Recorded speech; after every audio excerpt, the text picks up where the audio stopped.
Fala pessoal, somos do canal Meditação da Palavra. Hoje vamos reagir a uma palavra abençoada, e logo depois estarei dando minha opinião sobre essa palavra que vamos escutar agora. Vamos lá! O pecado endurece o teu coração. Se você cai na sedução do pecado, seu coração fica endurecido. Fique conosco para que você entenda essa realidade. Em nome do Pai, e do Filho, e do Espírito Santo. Amém. Hoje iremos meditar Hebreus capítulo 3, versículo de 7 a 14. Hoje eu já vou lendo e vou explicando. Irmãos, escutai o que declara o Espírito Santo. Hoje, se ouvirdes a sua voz, não endureçais os vossos corações, como aconteceu na provocação no dia da tentação no deserto, onde vossos pais me tentaram colocando-me à prova, embora vissem as minhas obras durante 40 anos. Olha que interessante, né? Primeiro que é o Espírito Santo que declara. O que você está ouvindo agora são palavras do Espírito Santo. Hoje, não é amanhã. Nós precisamos nos abrir para a graça de Deus hoje. Você tem que se abrir para a graça de Deus hoje. Você tem que abrir-se para a graça de Deus agora. Hoje, se você ouvir a voz de Deus. Se você ouvir a sua voz, não endureçais os vossos corações. Meu irmão, a palavra não entra se você está com o seu coração fechado. Deus respeita a sua liberdade. Quer ver? Abra sua Bíblia em Apocalipse, capítulo 3. Apocalipse, capítulo 3, versículo 20. Apocalipse 3, 20. Eis que estou à porta e bato. Se alguém ouvir a minha voz e me abrir a porta, entrarei em sua casa e cearemos, eu com ele e ele comigo. Então, por isso que a palavra está falando, primeiro, se ouvirdes as suas vozes. O primeiro passo é ouvir a voz. Tem gente que não quer ouvir a voz de Deus. Jesus está batendo, mas você não quer ouvir. Já aconteceu com você? Alguém foi na sua casa e você olhou da janela, você não queria receber aquela pessoa e você fingiu que não ouviu? Às vezes nós somos assim com Deus. Deus bate na nossa porta, a palavra chega, mas a gente finge que não ouve. Por isso, se ouvirdes a sua voz, não endureçais o vosso coração. Ou seja, se você ouvir a voz de Deus, abre a porta do teu coração. Não basta só ouvir, você vai ter que abrir a porta. Amolecer o coração para essa palavra. E aí, o autor da carta aos Hebreus, ele coloca que você não pode ser igual aquele povo no deserto, que Deus deu várias provas que cuidava deles e aquele povo murmurava, e aquele povo reclamava. Deus cuida de nós. Deus age na nossa vida e a gente fica ainda com o coração fechado. Veja, Deus alimentava aquele povo, Deus dava água para beber, Deus dava comida, Deus dava pão, Deus dava tudo. E aquele povo ainda reclamava. Aquele povo ainda tinha um coração endurecido. Por isso me irritei com essa geração e afirmei, sempre se enganam no coração e desconhecem os meus caminhos. Olha como isso é triste. A gente irrita Deus. Assim como um filho rebelde irrita seu pai. O pai fala, não faz isso, filho, e o filho faz. Não faz isso, filho, e o filho faz. O que acontece? Isso te irrita, obviamente. É uma desobediência. Deus se irrita com essa geração. Sempre se enganam no coração e desconhecem os meus caminhos. E aí, meu irmão, você quer fugir de Deus? Você sempre vai se enganar. E olha, você desconhece o caminho que Deus tem para você. Assim jurei em minha ira, não entrarão no meu repouso.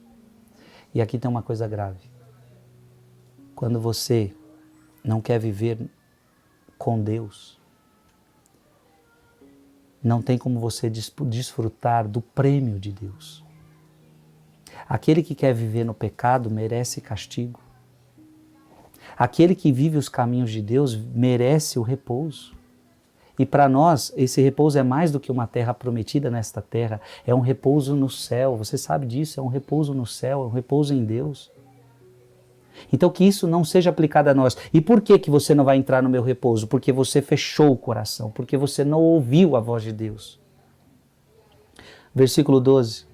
Cuidai, irmãos, que não se achem em algum de vós um coração transviado pela incredulidade, levando-o a afastar-se do Deus vivo. Que você não seja levado pela incredulidade, que você não se afaste de Deus. Por favor, não se afaste de Deus. Versículo 13, antes animai-vos uns aos outros dia após dia, e hoje eu estou aqui animando você. Enquanto ainda se disser hoje, para que nenhum de vós se endureça pela sedução do pecado. Aqui está a chave. O que endurece o meu coração? O pecado. Quando eu quero viver no pecado do adultério, no pecado da mentira, no pecado da fornicação, no pecado da inveja, no pecado do orgulho, no pecado da falta de perdão. Esses pecados vão endurecendo o meu coração. Eu não consigo mais ouvir a voz de Deus, eu não consigo mais seguir o caminho que Deus quer para mim. Versículo 14, pois tornamo-nos companheiros de Cristo, contanto que mantenhamos firme até o fim da nossa confiança inicial. E nós precisamos perseverar até o fim. E alexandrinos, e alguns da Cilícia e da Ásia, começaram a discutir com Estevão. Veja, então, Estevão é aquele que era um diácono e ele pregava no nome do Senhor, ele realizava sinais, era um homem de Deus, era um homem cheio do Espírito Santo. Porém, esse povo começou a discutir com Estevão. Então aquilo que já tinha acontecido com Jesus, aquilo que aconteceu com muitos apóstolos, agora estava acontecendo com Estevão. Começaram a discutir com ele.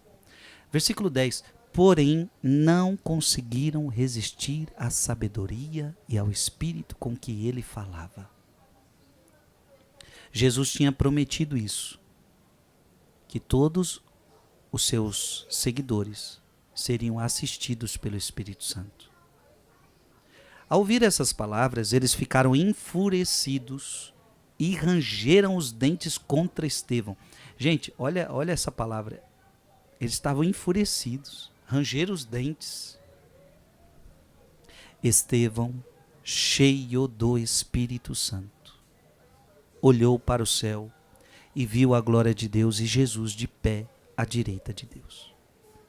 E disse, estou vendo o céu aberto e o Filho do Homem de pé à direita de Deus. Mas eles, dando grandes gritos e tapando os ouvidos, avançaram todos juntos contra Estevão.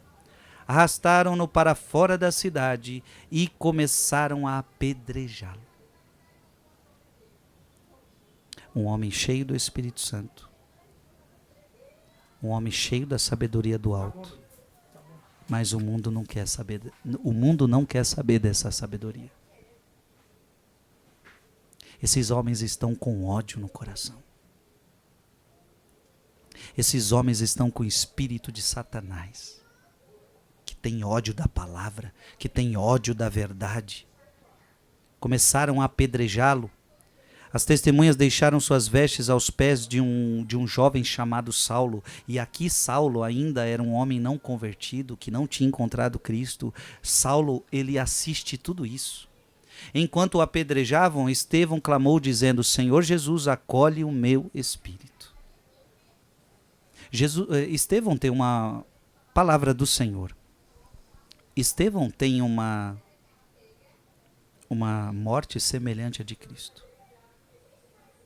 Ultrajado, humilhado, mas quando eu digo uma morte semelhante à de Cristo, no sentido de que, assim como Jesus diz, Pai, em tuas mãos eu entrego o meu espírito, ele também diz, Senhor Jesus, acolhe o meu espírito. E assim como Jesus perdoa aqueles que o levaram à cruz e todos aqueles que fizeram mal contra ele, Pai, perdoa-lhes porque não sabem o que fazem, assim também, no final da sua vida, Estevão concede o perdão. Isso é muito importante, concedermos o perdão antes de morrermos a todas as pessoas. Abra sua Bíblia em 1 Coríntios, capítulo 2, versículo de 4 a 5. 1 Coríntios, capítulo 2, versículo de 4 a 5. A minha palavra, a minha pregação, longe estavam da eloquência persuasiva da sabedoria, eram antes uma demonstração do Espírito e do poder divino. Para que a vossa fé não se baseasse na sabedoria dos homens, mas no poder de Deus. Veja, esses homens que estão perseguindo Estevão, eles estavam baseados na sabedoria dos homens. E Estevão estava baseado aqui, na sabedoria do poder de Deus. A sabedoria de Deus que está bem além da sabedoria dos homens. Eu vou repetir. A minha palavra, podemos aplicar isso a Estevão, a minha palavra e a minha pregação longe estavam da eloquência persuasiva da sabedoria, eram antes uma demonstração do Espírito e do poder divino, para que a vossa fé não se baseasse na sabedoria dos homens, mas no poder de Deus. Veja, a minha fé, a tua fé, ela não pode se basear na sabedoria dos homens. A minha fé, ela se baseia na palavra de Deus. Então, a minha fé, ela se baseia aqui. Nós respeitamos as sabedorias dos homens, e a sabedoria dos homens muito nos ajuda em muitas coisas. Mas a minha fé não se baseia em palavra de homens. A minha fé se baseia na palavra de Deus. Isso é uma coisa importante para você entender. Ah, mas estão dizendo isso e estão dizendo aquilo e vai contra a palavra de Deus. Então, a minha fé não se baseia no que estão dizendo. A minha fé não se baseia no que acham. A minha fé não se baseia no que a mídia dita. A minha fé não se baseia no que a opinião pública dita. A minha fé se baseia na palavra de Deus. Para que a vossa fé não se baseasse na sabedoria dos homens, mas no poder de Deus. Diga comigo aqui nos comentários. A minha fé se baseia na palavra de Deus. A minha fé se baseia na palavra de Deus. Amém? Mande esse vídeo para alguém, porque muita gente está precisando entender isso. A sua fé não se baseia na palavra de homens. A sua fé se baseia na palavra de Deus.